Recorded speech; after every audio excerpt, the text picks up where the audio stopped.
দেশের বর্তমান রাজনৈতিক পরিস্থিতিতে টার্নিং পয়েন্ট হতে পারে ডক্টর মোহাম্মদ ইউনূস ও তারেক রহমানের বৈঠক। দর্শক, এই সংক্রান্ত যে রিপোর্টটি প্রক্রিয়াধীন ছিল সেটি আমাদের হাতে এসে পৌঁছেছে। চলুন দেখে নেই মাহিলা ইসলামের রিপোর্ট। জীবন অবাক না করলে কে করবে? 28% মিল্ক ফ্যাটের অবাক করার সাথে ফ্রেশ মিল্ক পাউডার। জীবন অবাক করুক প্রতিদিন। প্রধান উপদেষ্টা ডক্টর মোহাম্মদ ইউনূস এখন যুক্তরাজ্যে সফররত আছেন। সেখানে বিএনপির ভারপ্রাপ্ত চেয়ারম্যান তারেক রহমানের সাথে তার বৈঠকের কথা আছে।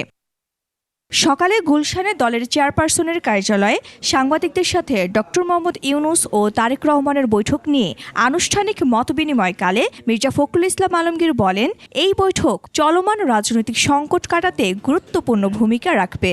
ওনাকে ফর্মালি দাওয়াত করা হয়েছে মিটিংয়ের জন্য।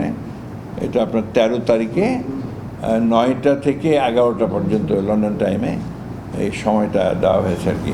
আমরা প্রত্যাশা করছি যে এটা বাংলাদেশের যে রাজনৈতিক যে সংকটগুলো আছে এগুলোকে কাটিয়ে উঠতে একটা পজিটিভ ভূমিকা রাখতে পারে এই সাক্ষাৎকারটা।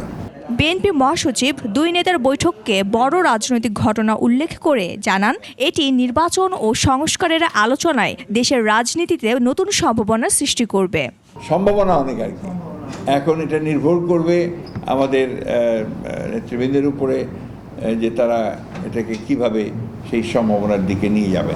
এই সময় সাংবাদিকদের প্রশ্নের জবাবে মির্জা ফখরুল বলেন, তার দল এখনও মনে করে ডিসেম্বরেই নির্বাচন সম্ভব। নির্বাচনের সময় নিয়ে অন্যান্য দলগুলোর অবস্থানকে গণতান্ত্রিক সৌন্দর্য হিসেবে আখ্যায়িত করেন তিনি। বিএনপি দল is ready for election. Mahila Islam, 21 television, Dhaka.